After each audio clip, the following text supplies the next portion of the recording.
You're listening to a podcast by the Bechtel Group. We Have News About the Cat Jar by Eddie DeGrand. Characters: the Father, the Son, the Holy Ghost. 3 women who look somewhat alike. Person in bed: a 28-year-old trans-feminine, gender-fluid person. Setting: the cluttered bedroom of an apartment belonging to a person in their 20s who never cleans up. 10 or 15 glasses of water taken to the bedside at night were never returned to the kitchen. A series of bowls of cereal eaten at the little desk are now bowls of the thing that milk becomes after it is no longer milk. A formal blue dress and blazer hang conspicuously on a hanger on the door to the room. Near the edge of the stage is a mattress on the floor on which a figure is so wrapped up all we can see is a streak of blue hair poking out from an opening in the blankets.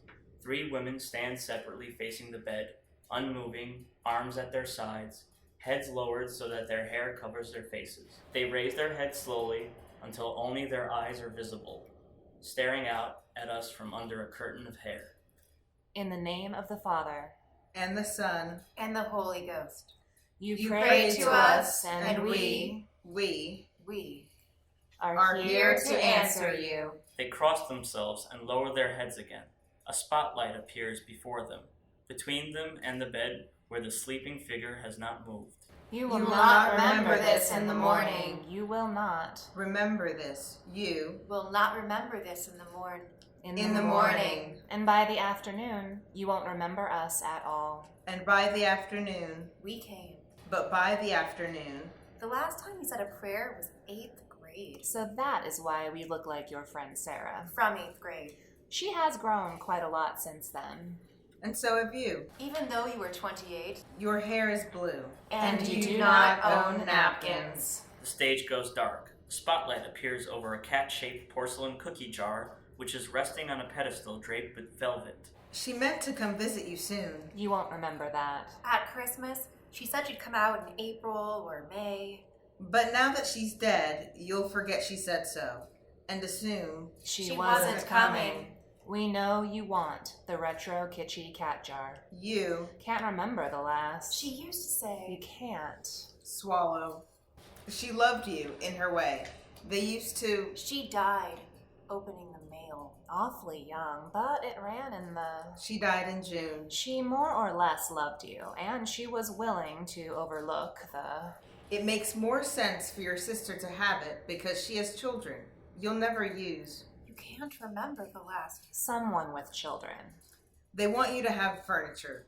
They want you Awfully young. Your sister will say. to have gotten so old.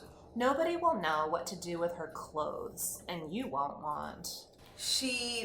What did you eat for dinner last night? Loved you. No one will ask you if you want to take.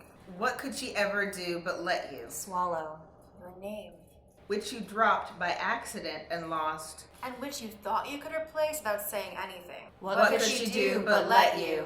Like through a doorway. You could slip from so much, but not to another. You don't even have a good reason to want. From son, from boy, from man, from brother. No one at the funeral. You were always. Part.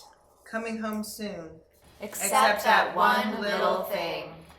I mean, what would you use Mom's cookie jar for? You don't have a good reason to want.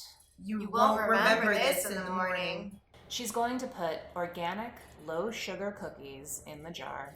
Her children will think that is what cookies taste like. You won't even know where she got. You were always. Part. Praying. You were not a good older brother at all. Swallow. Her cookies will taste.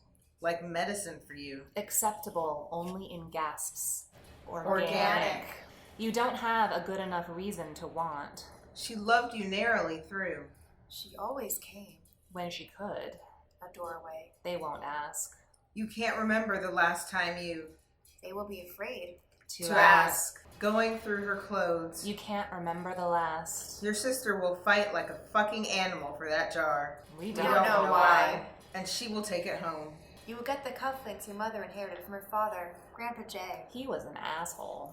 and the furniture from the condo she lived in after the divorce. It will look weird in your apartment because it is real furniture that's made of wood. It will smell like her. This will cause you to start noticing how your apartment smells. And you will say, She will take it home. and you will say, Nothing. There was no will. So your sister will get the retro kitschy cat jar, even though you prayed to us and begged for it.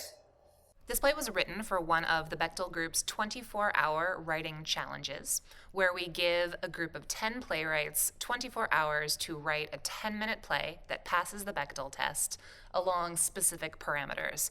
To pass the Bechdel test, a project must have 2 female characters who both have names, who have a conversation that is not about a man.